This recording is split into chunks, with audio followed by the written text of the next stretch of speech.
Hello friends, ഇന്നത്തെ വീഡിയോയിൽ loyalty point എങ്ങനെയാണ് സെറ്റ് ചെയ്യുന്നതാണ് കാണിക്കുന്നത്.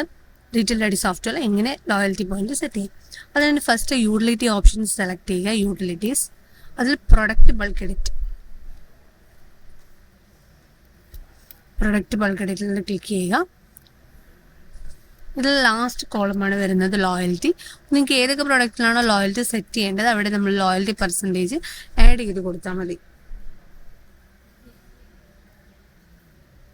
അതിനുശേഷം last save loyalty point save button click ചെയ്യുക. ഓക്കെ കൊടുക്കാം. ഇതിനുശേഷം നമ്മൾ സെയിൽ പാനൽ ഓപ്പൺ ചെയ്യുക. F1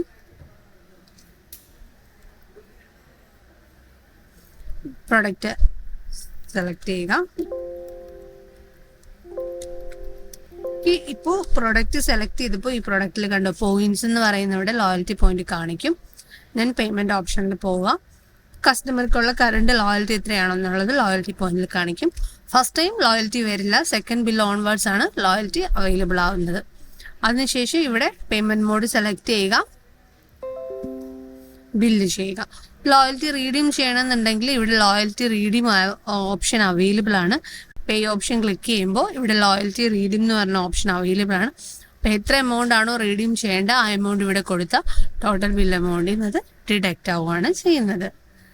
ഓക്കെ, അപ്പോൾ ഈസി ആയിട്ട് ലോയൽറ്റീസ് സെറ്റ് ചെയ്യാൻ പറ്റും. കസ്റ്റമർക്കായിട്ട് ലോയൽറ്റി സെറ്റ് ചെയ്യാൻ വേണ്ടിയിട്ട് യൂട്ടിലിറ്റീസിൽ പ്രൊഡക്റ്റ് ബൾക്ക് എഡിറ്റിലാണ്, പ്രൊഡക്റ്റ് വൈസ് ആണ് നമ്മൾ റീറ്റെയിൽ ഡാഡി സോഫ്റ്റ്വെയറിൽ ലോയൽറ്റി സെറ്റ് ചെയ്യുന്നത്. Okay, thank you for watching this video. Thank you.